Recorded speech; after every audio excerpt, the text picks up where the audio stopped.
Olá, seja bem-vindo ao Porta Estreita. Que bom ter você aqui para mais um episódio. Eu sou Alberto Júnior e hoje nós vamos falar de um tema que é honestamente um dos mais desafiadores e que mais geram perguntas quando nós olhamos para a Bíblia. O tema é a respeito das guerras divinas. Na semana passada nós entramos nesse assunto e neste episódio nós vamos comentar um pouco mais. O tema da lição é Deus luta por vocês. Então se prepare que nós vamos comentar um pouquinho a respeito da lição desta semana que logo mais vai se iniciar. Eu peço para você compartilhar o link deste episódio com as pessoas que você conhece, para que a mensagem se espalhe para mais e mais pessoas. Então, para começar a nossa semana, nós precisamos entender o ponto de partida. O livro de Josué, por exemplo, ele contém cenas que podem nos perturbar. É inevitável. Algumas pessoas questionam o conceito de uma guerra santa, onde um grupo recebe a ordem de Deus para destruir outro. A grande questão da guerra divina no Antigo Testamento, ela é desafiadora e nos faz perguntar como que Deus poderia permitir essas coisas. Se Deus é um Deus de amor, é um Deus de bondade, como que Deus poderia permitir essas guerras? O que nós precisamos captar logo de cara é que Deus, o Senhor, ele é soberano sobre todas as coisas. Ele está envolvido em um conflito que é muito maior do que qualquer batalha que já foi travada na história humana.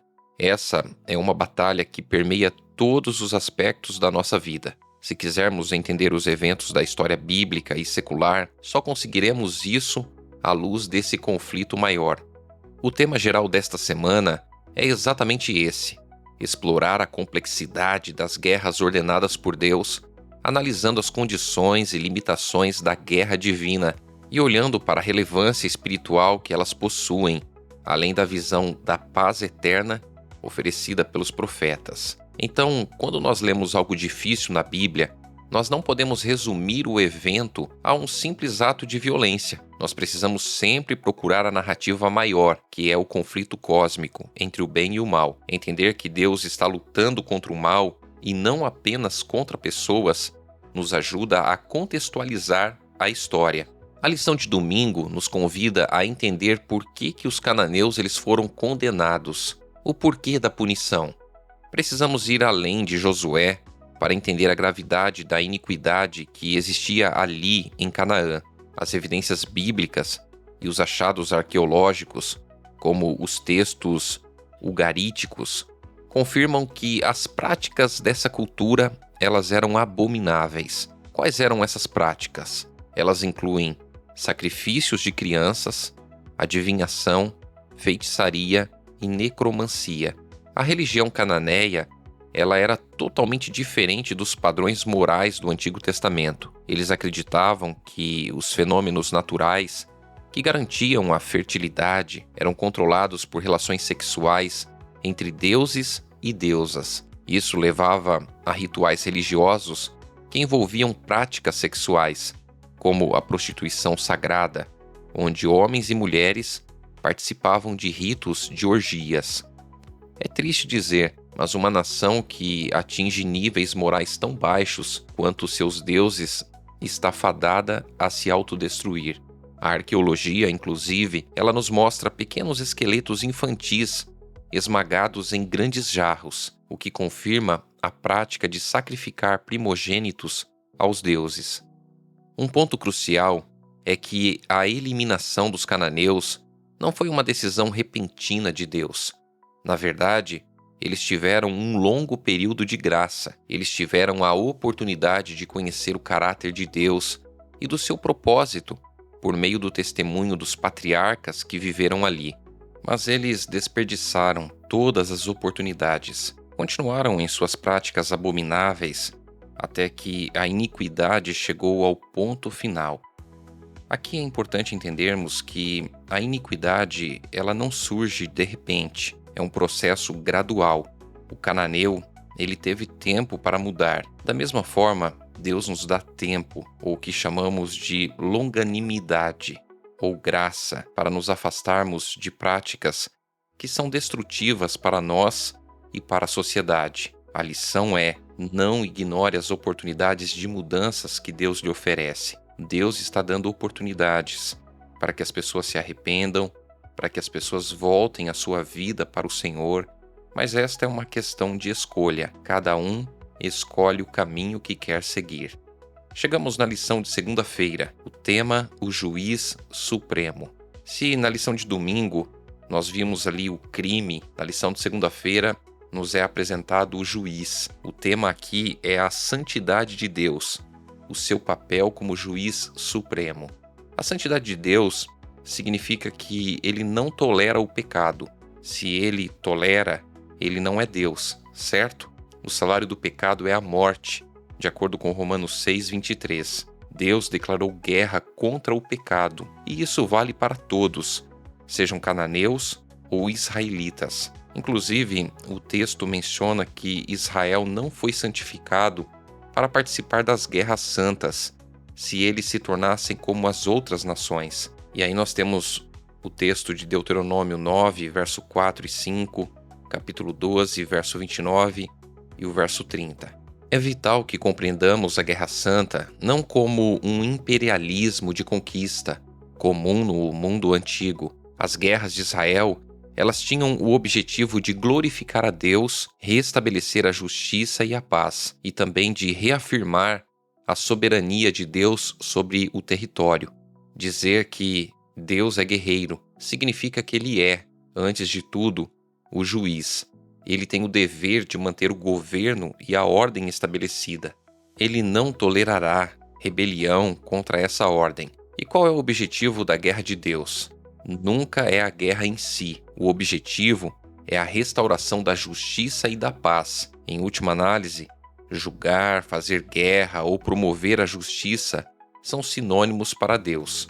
Precisamos abandonar a ideia de que Deus pode ser subornado ou influenciado por parcialidade. Deus, ele é justo e santo. A lição é que o mesmo Deus que não tolerará o pecado e a opressão dos inocentes é também aquele que está trabalhando pela nossa salvação. Chegamos então na lição de terça-feira e temos aqui uma pergunta difícil. O propósito inicial era apenas desapropriar a terra ou era aniquilar o povo? O propósito original era desapropriar o território, tirá-lo dos cananeus. Quando nós lemos as passagens da conquista, nós vemos que as ações envolvidas eram a desapropriação, a expulsão e a dispersão dos habitantes da terra prometida. Por outro lado, o texto ordena que Israel destrua objetos inanimados, ídolos, locais de adoração pagã e altares, para evitar a contaminação cultural e religiosa. A Guerra Santa, portanto, ela visava a cultura e a sociedade corrompidas de Canaã, para evitar que a corrupção se propagasse. No entanto, o texto também nos diz que aqueles cananeus que reconheciam a soberania de Deus, eles poderiam ser salvos por meio da imigração, por exemplo, como Caleb mencionou. O que aconteceu então?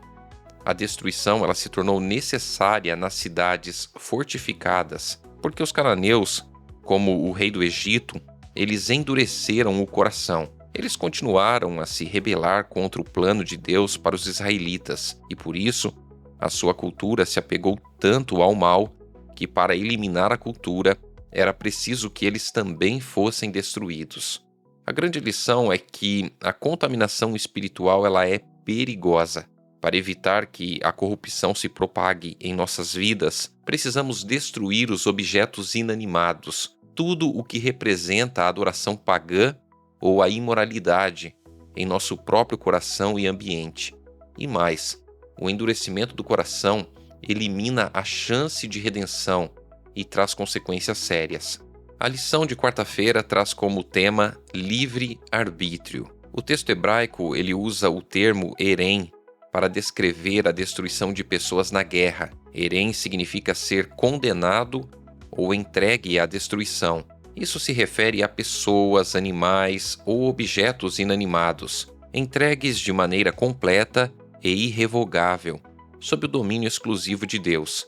Essa prática, herem, descreve o justo juízo de Deus contra o mal. No contexto do conflito entre Deus e as forças do mal, onde o caráter e a reputação de Deus estão em jogo, não há neutralidade. Você está de um lado ou do outro, e isso leva à vida eterna ou à morte. O ponto central é que a destruição de Deus não era arbitrária nem nacionalista. Aqueles que se rebelaram contra os propósitos de Deus e rejeitaram seu senhorio foram entregues à destruição. O livre-arbítrio, porém, ele é a chave. Por mais que pareça que a guerra tinha um futuro pré-definido, havia sim a possibilidade de escolha. Vemos isso claramente em histórias como as de Raabe, que escolheu o lado de Deus e foi poupada, e também no caso de Acã e dos gibeonitas. Portanto, ninguém é protegido ou destruído arbitrariamente. Quem se beneficiava do relacionamento com Deus podia viver uma vida ao lado de Deus, poderia ser salvo. E aqueles que seriam entregues à destruição, eles agora aceitaram uma vida contrária à vontade de Deus. Aceitaram viver contrário aos ensinamentos de Deus, aquilo que Deus desejava.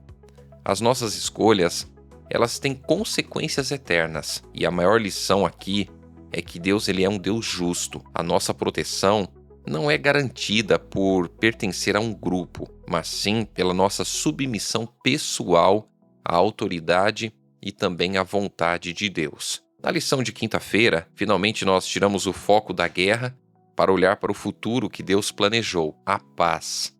Embora o tema principal da lição seja a guerra, é crucial mencionar o tema igualmente significativo nos escritos proféticos, o futuro de paz na era messiânica. O Messias ele é descrito como o príncipe da paz, em Isaías capítulo 9, verso 6. Ele vai inaugurar um reino de paz, onde a natureza mais selvagem, o lobo e o cordeiro, o leopardo e o cabrito, eles viverão juntos.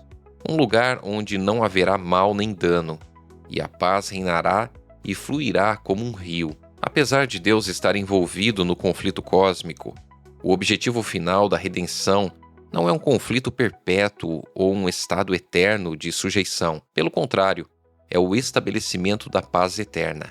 Temos um exemplo prático disso na história de Eliseu. Ele demonstrou o ideal de paz ao alimentar o exército sírio, que estava invisivelmente cercado. Essa atitude resolveu o conflito, e as tropas de Arã pararam de invadir o território de Israel. Jesus mesmo ensinou: a violência gera violência, mas a paz gera paz.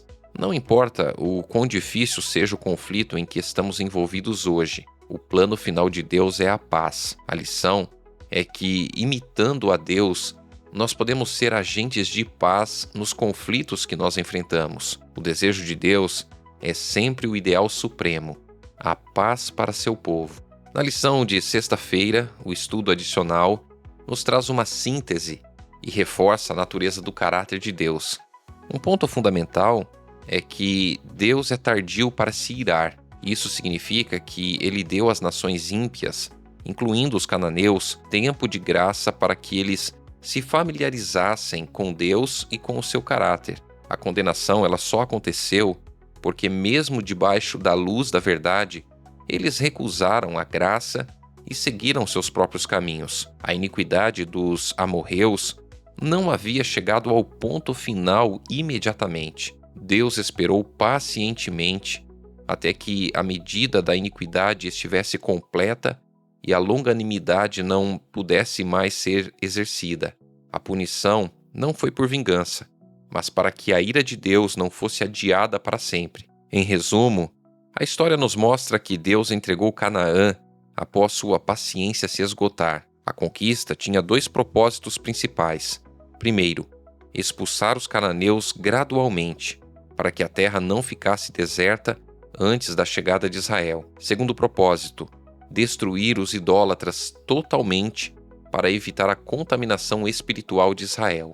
No final, o plano era que Israel se estabelecesse como um reino de paz sob o governo de Deus. A questão fundamental não é a guerra, mas o caráter de Deus.